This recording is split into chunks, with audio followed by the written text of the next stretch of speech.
नमस्कार प्रिय विद्यार्थियों, मैं Mahavir Singh associate professor government Lohia college Churu आप सभी का स्वागत करता हूं।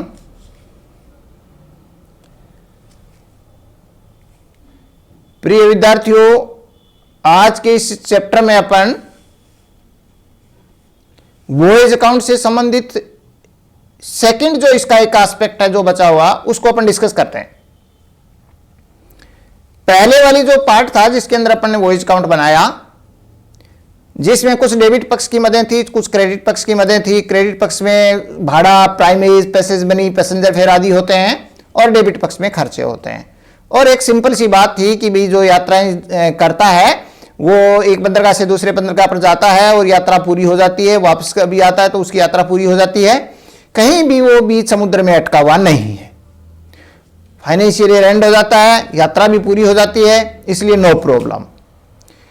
यहां पर एक इसमें दूसरा एस्पेक्ट आता है कि जब कई बार ये सिचुएशन हो सकती है कि जब किसी जहाजी कंपनी का financial year, accounting year and हो रहा होता है और ठीक उसी समय जब वो फाइनेंशियल ईयर एंड हो रहा होता है, ठीक उसी समय ये स्थिति होती है कि वो जो जहाज है वो वास्तव में किसी बंदरगाह पर नहीं होता, या उसकी जो यात्रा होती है वो पूरी नहीं होती है, वो कहीं समुद्र के बीच में पड़ा है और इधर जहाजी कंपनी का फाइनेंशियल ईयर एंड हो रहा है।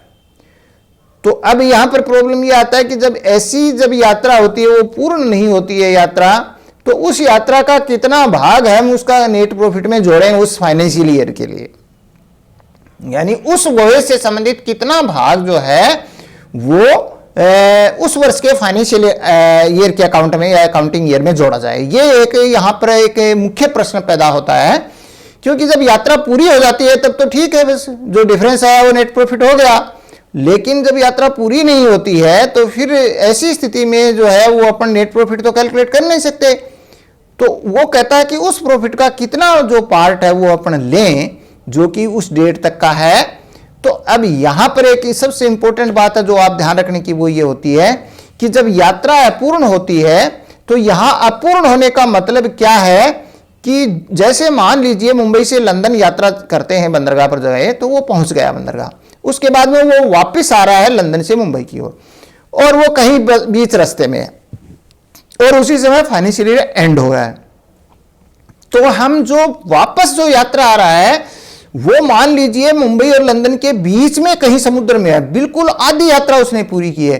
तो इससे वो जो आधी यात्रा पूरी की है तो हम जो जितनी आधी उसने पूरी की है वापसी की वो भी अपूर्ण मानेंगे, वो भी अपन वसूल हुए नहीं मानेंगे। हम केवल मुंबई से लंदन तक की जो एक साइड की यात्रा की वही यात्रा पूर्ण मानेंगे, बाकी जो यात्रा उसने आधी यात्रा और की है वो पूरी अपूर्ण होगी।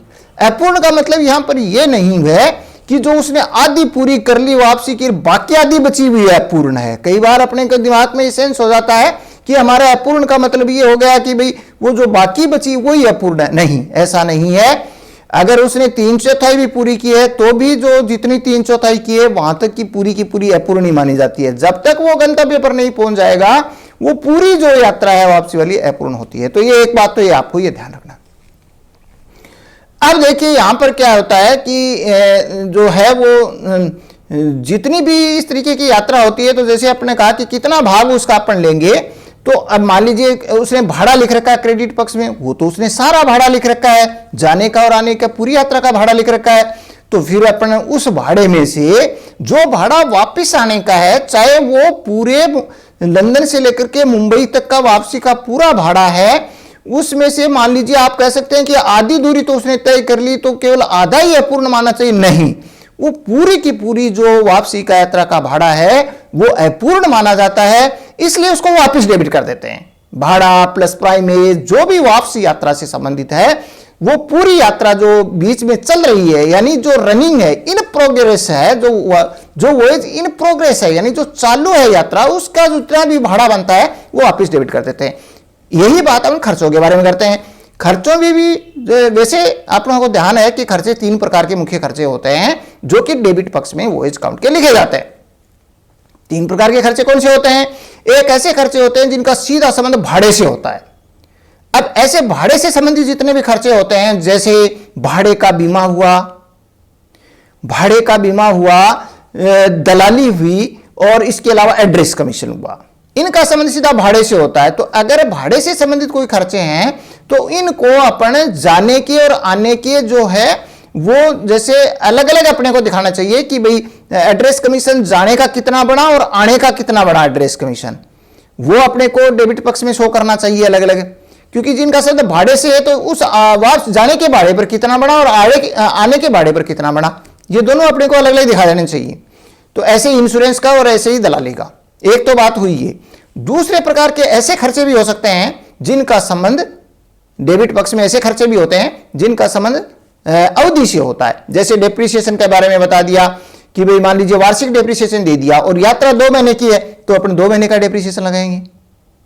इसी तरीके से मान लीजिए उसने ये दे दिया कि भाई इंश्योरेंस है, वो उसने दे दिया वार्षिक दे दिया प्रीमियम, तो अपने का जितने अवधि की यात्रा है उससे उसको अनुपातिक करके डेबिट पक्ष में लिखेंगे। तो कुछ ऐसे खर्चे होते हैं जिनका संबंध समय से होता है तो समय के हिसाब से उनको डेबिट में लिख देते हैं। ये अपूर्ण की बात नहीं है, जनरली जो अपना काम करते हैं जो दूसरे प्रकार के खर्चे। तीसरे प्रकार के खर्चे ऐसे होते हैं जो कि नए अवधि से संबंधित होते हैं और नए वो भाड़े से संबंधित होते हैं, बल्कि साधारण अन्य खर्चे होते हैं। जैसे स्टोर्स कंज्यूम, बंकर कॉस्ट हैं, स्टोर्स कंज्यूम्ड है, पोर्ट चार्जेज हैं, वो बाकी जैसे इस तरीके के खर्चे बचे वो तीसरी कैटेगरी के खर्चे होते हैं। तो ये अपने को पता है। अब जब हम, जैसे मैंने अभी आपको बताया कि वापसी यात्रा का जितना भाड़ा प्राइमेज ये बनता है उसको हम वापस डेबिट कर देते हैं, उसको आय नहीं मानते हैं क्योंकि वो अपूर्ण है। इसी तरीके से खर्चों के बारे में करते हैं। खर्चों का जो जोड़ होता है उसको अपन क्रेडिट पक्ष में उसको लेते हैं क्योंकि वो खर्चे अपन वसूल हुए नहीं मानते हैं, इसलिए उनको क्रेडिट पक्ष में लिखा जाता है। तो अब वो खर्चे कितने होंगे जो अपूर्ण यात्रा से संबंधित होंगे? जैसे मैंने बताया वापसी यात्रा का भाड़ा अपन डेबिट में लिखते हैं, ठीक इसी प्रकार से वापसी यात्रा से संबंधित खर्चों को हम क्रेडिट में लिख देंगे। वापसी यात्रा के खर्चे जो है अपूर्ण यात्रा से संबंधित खर्चे उनको क्रेडिट पक्ष में लिख देंगे। तो ऐसा करने के लिए अपन क्या करते हैं कि वो जो खर्चे हैं उनकी मुख्य रूप से 2 कैटेगरी बना लेते हैं।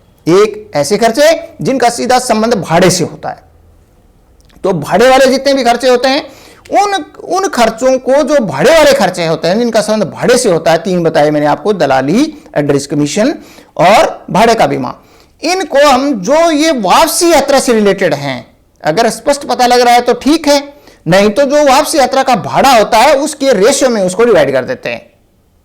ठीक है, वापसी यात्रा के भाड़े के रेशियो में उसको डिवाइड कर देते हैं। अदरवाइज हम, जैसे मैंने आपको पहले ही बताया कि अगर मान लीजिए भाड़ा और प्राइमेज अलग अलग जाने आने के दिए हुए हैं तो इन खर्चों को हम शुरुआत में ही हम डेबिट पक्ष में लिखते टाइम ही हम जाने के आने के अलग अलग दिखा देते हैं, जिससे हमारे को बाद में समस्या नहीं आती है। तो ये बात हुई। तो वो पूरे के पूरे जो वापसी यात्रा से संबंधित ये तीनों खर्चे होते हैं इनको हम अलग लिख लेते हैं, इनका एक जोड़ आ जाता है। दूसरे बाकी सारे खर्चे बच गए, जैसे वो यात्रा अवधि से संबंधित हो चाहे अन्य खर्चे हो, उन सब का जोड़ अपन अलग लगा लेते हैं। तो जो जितने वो वाले जो खर्चे हैं जिनका संबंध भाड़े से है वापसी यात्रा वाले, वो तो पूरे पूरे वर्क इन प्रोग्रेस होंगे ही, लेकिन इसमें ये बाकी बचे हुए जो खर्चे हैं उनका वह भाग अपन लेते हैं जिनका अपूर्ण यात्रा से संबंध है। अब देखिए, भाड़े का तो अपने वापसी यात्रा के हिसाब से, वापसी भाड़े के हिसाब से रेशियो में अपने देख लिया उसका, लेकिन बाकी जो खर्चे बचते हैं उन खर्चों को हम भाड़े से नहीं करते अटैच, यानी भाड़े के अनुपात में हम नहीं निकालते कि वापसी यात्रा का भाड़ा है। तो हम क्या करते हैं, ऐसे खर्चों को हम जोड़ करके हम ये देखते हैं कि यात्रा का कितना पार्ट पूरा हो चुका है और कितना बाकी है। अब देखिए, मान लीजिए आपको ये कह दिया, यहां 2 सिचुएशन होती है। यदि उसने ये कह दिया कि जो खर्चे दिए गए हैं आपके नीचे वो संपूर्ण एंटायर जर्नी के हैं, एंटायर जर्नी का मतलब संपूर्ण यात्रा से है। जैसे मान लीजिए मुंबई से लंदन और लंदन से वापस मुंबई तक के सारे खर्चे आपने डेबिट में लिख दिए, तो ये एंटायर जर्नी के खर्चे हुए। अगर एंटायर जर्नी के संपूर्ण यात्रा के खर्चे दिए गए हैं तो ऐसी स्थिति में जो वापसी यात्रा वाले जो खर्चे होते हैं, यानी आधा भाग, इन खर्चों का हाफ पार्ट है वो इनकम्प्लीट मानेंगे, क्योंकि जाने के और आने के दोनों बराबर बराबर बांटते हैं तो आधा आधा हो गया। तो आधा जो वापसी आने का है वो पूरा का पूरा इनकम्प्लीट वॉयज मानेंगे।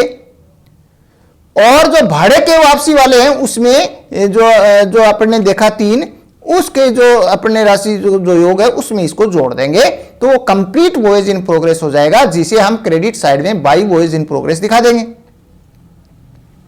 राइट। अब मान लीजिए ये सिचुएशन तो ये हुई कि एंटायर जर्नी के खर्चे दिए, लेकिन अगर आपको ये कह दिया कि ये यात्रा से संबंधित ये वे नीचे दिए गए हैं, अगर यात्रा से संबंधित वे आपको दिए गए हैं ओनली, तो फिर तो यात्रा से संबंधित खर्चे, इसका मतलब जहां तक वह पहुंचा वहां तक के वे हैं। तो जैसे क्या हुआ, उसने मुंबई से लंदन तक पूरी एक यात्रा पूरी कर ली, उसके बाद में वो आधी दूर पहुंचा है बीच समुद्र में, आधी दूरी उसने तय की है मुंबई आते टाइम, तो फिर इसका मतलब कुल 1.5 यात्रा हुई उसकी, और खर्चे भी 1.5 यात्रा के ही हैं, पूरे खर्चे नहीं है वापस मुंबई आने तक के, बल्कि 1.5 जर्नी के ही हैं। 1 पूरी जर्नी होगी, एक बंदरगाह से दूसरे बंदरगाह की एक जर्नी पूरी हो जाती है, उसके बाद में वापसी यात्रा के अंदर उसने आधी जर्नी पूरी की और खर्चे भी वहीं तक के हैं, सारे खर्चे नहीं है ना। तो अब जो वापसी यात्रा के जो आधे खर्चे बचे, जो जितने पार्ट बचे हैं बीच समुद्र तक के, केवल वही आपको हटाना है, क्योंकि वो यात्रा वैसे तो पूर्ण हो गई कि आधी यात्रा उसने कर ली वापसी की, लेकिन वो यात्रा अपूर्ण मानी जाती है क्योंकि वो अभी चल रही है, इन प्रोग्रेस है। इसलिए हम क्या करेंगे, ऐसी स्थिति में कुल यात्रा तो हुई 1.5, एक तो पूरी हुई और एक आधी हुई, तो वो कुल तो अपन नीचे लिखिए, और आधा पार्ट ऊपर हो गया, तो यात्रा का पार्ट क्या हुआ, आधा अपॉन 1.5, यानी 0.5 अपॉन 1.5, वो अगर अपन करेंगे तो कुल मिलाकर के 1/3 आएगा, कुल मिला के 1/3 आएगा। तो अब मैंने जैसे आपको बताया, जो बिना भाड़े वाले खर्चे होते हैं इनको अपन 1/3 भाग करके और फिर अपन ने भाड़े वाले में उसको जोड़ देंगे, तो टोटल वॉयज इन प्रोग्रेस आ जाएगा। अगर आप 0.5 अपॉन 1.5 नहीं करें तो आप इस हिसाब से सोच लें, जैसे मान लीजिए उसने ये कहा कि वो वापसी यात्रा के बीच समुद्र में है, यानी वापस में वो मुंबई और लंदन के बिल्कुल बीच में है, तो इसका मतलब मुंबई और लंदन से, जब वो लंदन से मुंबई आ रहा था तो उसने आधी यात्रा पूरी की, यानी हाफ पूरी की, तो हाफ तो ये हो गया। अब जो उसकी अपूर्ण है यानी हाफ है, तो जो पूरी की उसके भी हाफ हाफ कर दो, तो उसने मुंबई से लंदन के 2 टुकड़े हो गए, बीच में 2 टुकड़े, और फिर एक वापसी का आधा टुकड़ा और हो गया। भाई जाने की यात्रा पूरी होती है 1, उसके 2 टुकड़े करेंगे, क्योंकि 2 इसलिए करेंगे कि जो अपूर्ण वाली है उसमें हाफ ही था, तो जितने अपूर्ण का है उतने ही अपन ने टुकड़े कर लिए, तो हाफ हाफ हाफ 3 टुकड़े हुए, और 3 टुकड़े में जो लास्ट वाला हाफ है वो इन प्रोग्रेस है, इसलिए लास्ट वाला हाफ जो पूरा हो चुका है आधा, वो अपूर्ण मानते हुए वो आधा वो रह गया, तो 3 टुकड़ों में से एक टुकड़ा, एक पार्ट, यानी लास्ट वाला आधा पार्ट वो अपूर्ण हुआ, तो 1/3 हो गया, 1/3 टुकड़े आधे आधे करके। तो अपन कैसा भी इस तरीके से अपन निकाल सकते हैं। ये समझने की इंपॉर्टेंट बात यहां पर ये होती है, ये गलती नहीं करें कि वो जहां तक पहुंच गया वो पूर्ण है और बाकी बची हुई है पूर्ण है, ऐसा नहीं होता। तो ये अगर यात्रा संबंधी विवरण दिए हैं तो आपको इस तरीके से जो है उसका पार्ट निकालना चाहिए। तो ये अपन ने पूरी मैंने आपको डिस्कस कर दिया है ये मैटर।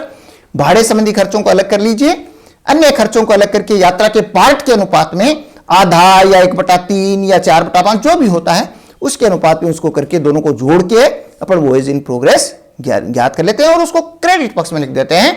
उसके बाद में जो नेट प्रॉफिट कैलकुलेट करते हैं वो नेट प्रॉफिट केवल यात्रा का, पूर्ण यात्रा का कहलाएगा, न कि अधूरी यात्रा का। आपके सामने एक प्रॉब्लम डिस्कस करते हैं अपन। इस प्रॉब्लम में आप ध्यान देंगे तो वो ऐसे ही खर्चे हैं जैसे कि अपने पीछे वाले एग्जांपल या क्वेश्चन में अपने किया थे, लेकिन इसने एक इंपॉर्टेंट बात बताई है कि 31 मार्च को जब लेखा वर्ष समाप्त हुए तब उसकी यात्रा पूर्ण नहीं हुई थी, वो यात्रा वापसी यात्रा मार्ग में थी, और कोलकाता से मुंबई तक और कोलकाता वापसी संबंधी पूरी यात्रा की आगम और खर्चे आपको दिए। अब देखिए यहां पर एंटायर जर्नी के, यानी वापस कोलकाता से मुंबई और वापस आने तक के पूरे खर्चों का हिसाब इसने दे रखा है। ये पूरे खर्चे जो हैं वो लिख रखे हैं, तो यानी उसने एंटायर जर्नी के दे दिए। जब एंटायर जर्नी के देते हैं और वापसी यात्रा पूर्ण नहीं है, इसका मतलब जाने की तो पूरी हो गई, आने की पूरी नहीं हुई, तो खर्चों को हम आधा आधा कर देंगे। कौन से खर्चों को? जिनका संबंध भाड़े से नहीं है। तो इसलिए अब अपन वहां तक तो अपने को कुछ सोचना ही नहीं, जैसा अपने सवाल में क्वेश्चन पीछे वाले में किया था कि सबसे पहले तो जैसे आपने क्रेडिट साइड के आइटम आप भाड़ा लिख देंगे, तो ये भाड़ा जो है वो अपन पीछे वाले क्वेश्चन में अपन जब लिखेंगे तो जैसे भाड़ा जो है फ्रेट,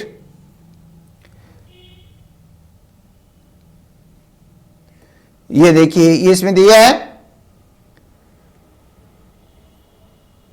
1,50,000 रुपए, जैसे टोटल फ्रेट है इसका 4 लाख है, इसमें से 1.5 लाख का जो भाड़ा है वो वापसी यात्रा से संबंधित है, वापसी यात्रा से संबंधित भाड़ा है। तो अपन इसको केवल वापसी यात्रा से संबंधित भाड़े को ही अपन यहां पर जो अलग अलग दिखा देंगे। तो जाने का 2.5 लाख हो गया, आने का 1.5 लाख हो गया, राइट। अब इसके ऊपर जो प्राइमेज है वो प्राइमेज कितने परसेंट लेता है, प्राइमेज लेता है कितने परसेंट, 10% लेता है। तो 10% प्राइमेज लिया तो 25,000 और 15,000 आ गया, तो 40,000 लिख दिया, राइट। और इसके बाद में बस 2 ही तरीके की तो इनकम है, फ्रेट और प्राइमेज। हमें इंपॉर्टेंट बात यह है कि अगर उसने अलग अलग दे रखा तो अलग अलग ही अपन को फ्रेट लिखना है और अलग अलग ही उसको प्राइमेज को लिखना है। इसके बाद में ये खर्चे बिल्कुल वैसे कैसे पूरे, coal consumption, stores consumed, port charges, salaries of crew, depreciation, insurance ship, insurance freight. यहां ध्यान रखने की बात है, जैसे इंश्योरेंस फ्रेट कितना है, 8,000 रुपए का इंश्योरेंस फ्रेट का। अब इसके आपको यहां 2 टुकड़े कर देने हैं। इंश्योरेंस जो फ्रेट जो भाड़े का जो इंश्योरेंस है वो 8,000 टोटल दिया हुआ है, तो उसको हम आउटवर्ड और इनवर्ड में डिवाइड कर देंगे। तो आउटवर्ड का कितना बन जाएगा,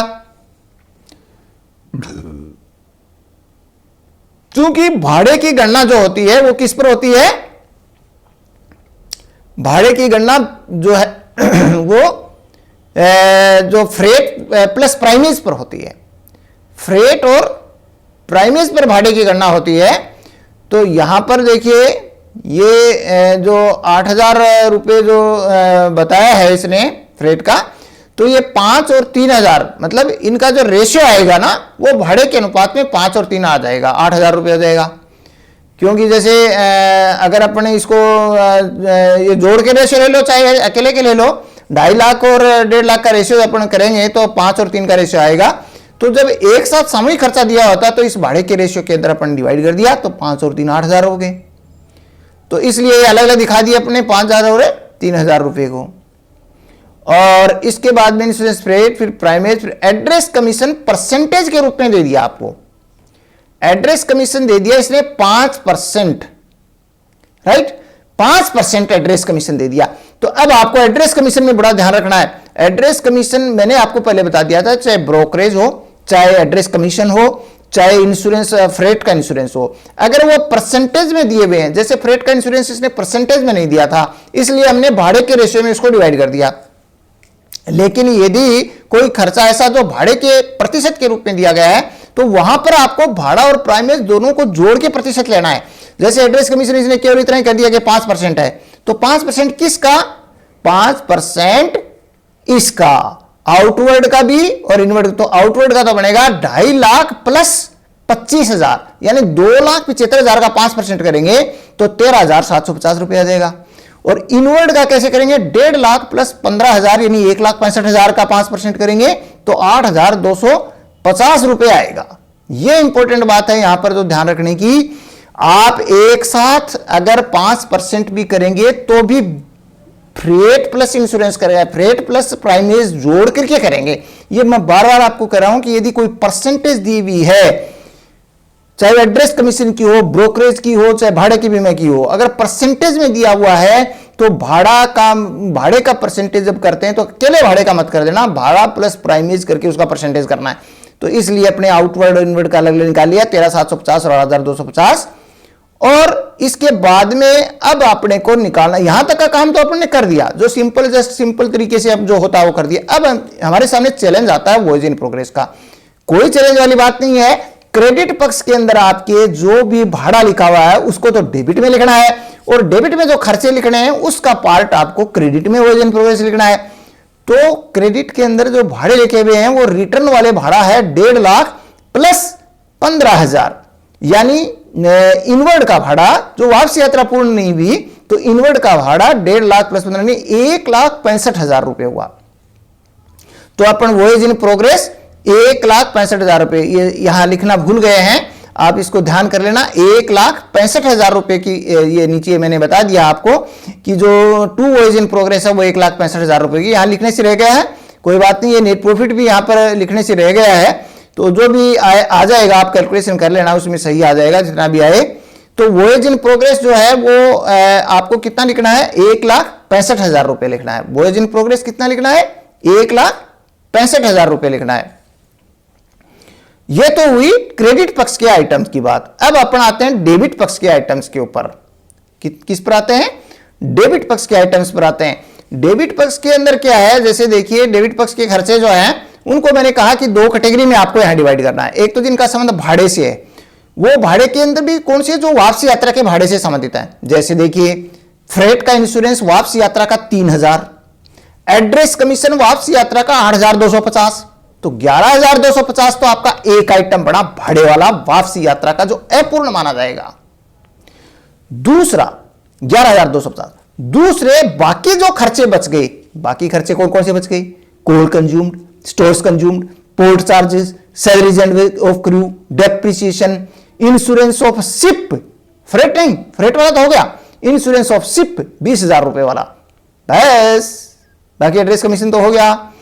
तो ये जो खर्चे यानी 20,000 तक के सभी खर्चों का जोड़ है वो आया कितना, 2,15,000 रुपए।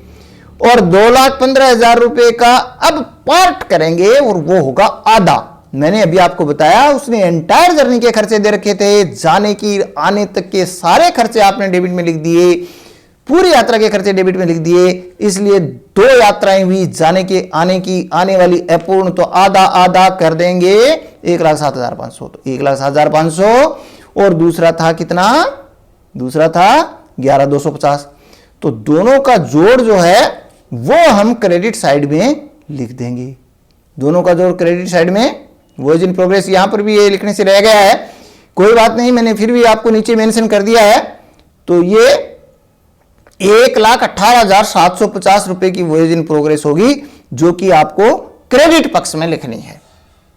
ठीक है बच्चों, यहां ये लिखने से रह गया है, आप डोंट वरी, इसको आप 18,700 कितना बचा है, 18,750 रुपए, ये आप क्रेडिट पक्ष में बाइज इन मैंने नीचे डिटेल में बता दिया है। अब आप इसका नेट प्रॉफिट कैलकुलेट कर लेना, जो भी आएगा वो बिल्कुल सही आएगा। तो ये इतना काम तो आप भी करेंगे, उसको कैलकुलेट कर लेना, जोड़ के माइनस कर देना, तो जो भी आएगा वो आ जाएगा। यहां पर लिखने से रह गया था, जिसको मैंने नीचे क्लियर कर दिया है, लेकिन इसलिए आप उसको इस हिसाब से इसके अंदर लिख लेना और नेट प्रॉफिट को कैलकुलेट कर लेना। तो ये इस तरीके से ये जो है वो चूंकि जो खर्चे हैं वो एंटायर जर्नी से संबंधित हैं, इसलिए हमने आधा आधे इसको कर दिया है। तो इस तरीके से जो है वो वॉइज इन प्रोग्रेस का जो मैटर है वो अपने डिस्कस कर लिया है। और इसको मैं आपका जो पीडीएफ फॉर्म में इसको मैं जो है पूरा नेट प्रॉफिट और ये वॉइज इन प्रोग्रेस लिख करके आपको इसको जो है वो मैं पोस्ट कर दूंगा, जिससे आपको वहां देखने में कोई दिक्कत नहीं होगी। यहाँ वीडियो में मैंने आपको क्लियर कर दिया है कि आप इसको यहाँ पर लिख लेना, जिससे आपका ये सही हो जाए। बहुत बहुत धन्यवाद। आज का कार्य अपना पूर्ण होता है। Thanks very much.